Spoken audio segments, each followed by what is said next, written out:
नमस्कार, स्वागत है आप सभी का डॉक्टर साहिब पे और मैं हूं आपके साथ ऋषा पांडे।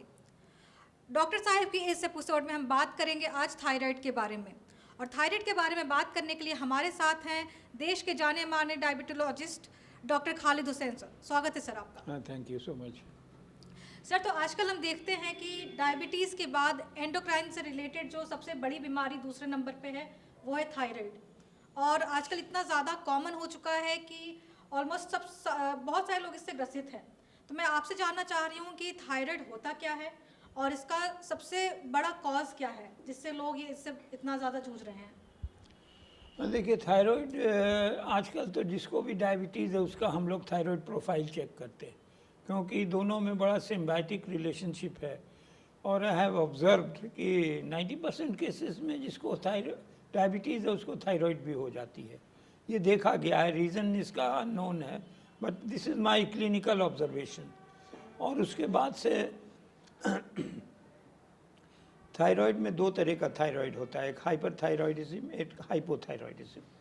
जनरली हाइपोथायराइडिज्म 80% केसेस में होता है और हाइपर कम लेसर नंबर्स में होता है, क्योंकि ये ब्रेन के हायर ऑर्गन्स को अफेक्ट करता है, वहीं से ये थायराइड ग्लैंड का कनेक्शन होता है।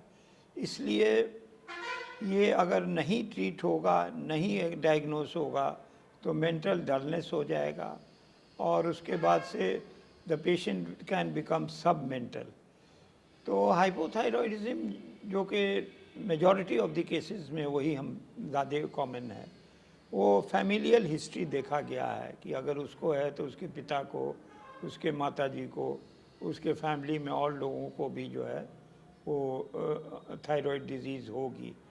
तो इस केस में हम लोग जो बहुत बेसिक टेस्ट है जो कि करा जाता है, थायराइड फंक्शन टेस्ट, उसमें 3 उसके हार्मोन्स होते हैं, T3, T4 एंड TSH। अगर TSH बहुत हाई है दैट मीन्स कि उसको हाइपोथायराइडिज्म है। और उसका सिम्टम्स ये है कि पूरा चेहरे पर, फेस पर पफिनेस हो जाएगा और उसके बाद उसका ये जो ओबेसिटी है बहुत मोटा हो जाएगा, पेट निकल जाएगा, all these things will happen. और वो लेथार्जिक फील करेगा, मेंटली उतना स्लो डाउन कर जाएगा। तो ये सब सिम्टम्स मेन हाइपोथायराइडिज्म का है। उसके बाद से अगर डायग्नोस हो गया फुल्ली और आपको फुल्ली डायग्नोज्ड हो गया तो उसको ट्रीटमेंट देना पड़ेगा। ये ट्रीटमेंट एक चीज़ बता दें, ये लाइफ लॉन्ग ट्रीटमेंट, इसका कोई शॉर्टकट नहीं है। उसकी पूरी लाइफ उसको ये गोली डेली सुबह में खाना होगा। डोजेज डिपेंड करता रिस्पांस के ऊपर। अगर 50 माइक्रोग्राम से थायरॉक्सिन से कंट्रोल हो गया तो ज़रूरत नहीं है कि आगे बढ़ाइए, मगर आपको हर 3 महीने पर या 6 मंथ्स पर उसका रेगुलर इंटरवल्स पर थायराइड प्रोफाइल चेक करना होगा। अगर वो हाइपरथायराइडिज्म में है तो उसका ट्रीटमेंट उतना ये नहीं है, 12 to 18 मंथ्स दिया जाता है दवा, और उससे कंट्रोल हो गया तो बंद कर दी जाती है। हाइपरथायराइडिज्म का ये है कि टैकीकार्डिया, हार्ट रेट बहुत फास्ट हो जाएगा, वो स्किनी हो जाएगा, दुबला हो जाएगा, और उसके बाद से उसको भी थोड़ा फीलिंग ऑफ बीइंग अनवेल, कि हम अच्छे नहीं हैं, ये लगेगा। तो उसमें दवाई दूसरी है, हाइपो में दूसरी है, हाइपर में दूसरी है। और जहाँ तक प्रेग्नेंट लेडीज़ का सवाल है, उनको दवाई खानी पड़ेगी थ्रू आउट द प्रेगनेंसी। ये नहीं कि हम प्रेग्नेंट हैं अभी हम नहीं खा सकते, कोई कॉन्ट्राइंडिकेशन नहीं, उनको दवाई खानी है, क्योंकि अगर नहीं खाएंगी तो फीटस पर भी इफेक्ट पड़ सकता है। इसलिए उनको दवाई खानी पड़ेगी और लाइफ लॉन्ग ट्रीटमेंट है। पेशेंट बार बार पूछते हैं कि कब हम बंद करें, तो बता देना चाहिए वेरी फ्रैंकली कि भाई ये दवाई बंद करने के लिए नहीं है, ये लाइफ लॉन्ग रिप्लेसमेंट थेरेपी है। आप हार्मोन दे रहे हैं to replace the thyroxine to the thyroid hormone. तो इसलिए वो जो है आपको खानी है लाइफ लॉन्ग, और ट्रीटमेंट इसको कंटिन्यू रखना है तो कोई प्रॉब्लम नहीं है, क्योंकि ये सारे ऑर्गन्स को डैमेज करती है अगर ट्रीटमेंट नहीं ठीक से होगा। हार्ट को भी डैमेज करती है। तो अगर आप थायरॉक्सिन वो खा रहे हैं तो he should continue, and he has to continue. सबसे पहले सवेर में बिना कुछ खाए हुए ये गोली खानी है, और इससे जो है वो एकदम ठीक रहेंगे, कोई इसमें ये नहीं है। मगर उनको हर 3 या 6 महीने पर थायराइड प्रोफाइल का टेस्ट करा लेना चाहिए। सर जैसा कि आपने कहा कि जो प्रेग्नेंट लेडीज़ होती हैं उन्हें भी ये कंटिन्यू करना होता है, तो मैं जानना चाहती हूँ कि सर अगर ये दवाई ले रहे हैं प्रेगनेंसी में तो क्या कुछ इसका अफेक्ट होता है बच्चे पे, या फिर माँ पे क्या कुछ इसका साइड इफ़ेक्ट है, या फिर वैसा कुछ देखा गया अभी तक? नहीं, ऐसा कुछ नहीं देखा गया है, बल्कि अगर नहीं लेंगी तब प्रॉब्लम होगा। और फीटल इफेक्ट कुछ नहीं है, थायरॉक्सिन तो लेने ही लेना है उनको और वो कंटिन्यू रखना है टिल, क्योंकि इसमें कोई शॉर्टकट नहीं, अगर नहीं लेंगी तो फिर प्रॉब्लम बढ़ सकता है। इसलिए बिना कुछ डर के वो दवाई प्रेगनेंसी के पूरे पीरियड में वो ले सकती हैं। सर आपने बात की मेंटल डलनेस की, कि जब कोई इंसान डायग्नोस होता है थायराइड से तो वो मेंटल डलनेस है जो पहला चीज़ एक्सपीरियंस करता है। तो मैं आपसे जानना चाहती हूँ सर, क्या कुछ ऐसे लक्षण होते हैं थायराइड के जो कि इंसान खुद अनुभव कर सकता है डे टू डे लाइफ में, और फिर उसको पता चल जाता है कि उन्हें थायराइड है बिना किसी टेस्ट के? देखिए, टेस्ट तो खैर करना ही पड़ेगा टू कंफर्म द डायग्नोसिस, मगर जैसे वो कोम से अपना सर को झाड़ रहा है तो इतना इतना बाल निकल जाएगा, मैंने कोम में आके फंस जाएगा।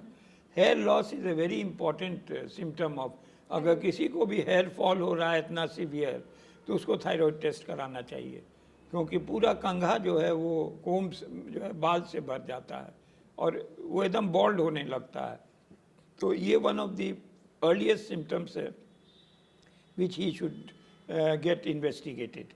और उसके बाद से जो है वो डलनेस तो है ही है, और यहाँ पर नेप ऑफ द नेक पर फैट जमा हो जाता है और एक सेंट्रल ओबेसिटी होती है, यानी पेट निकल जाता है।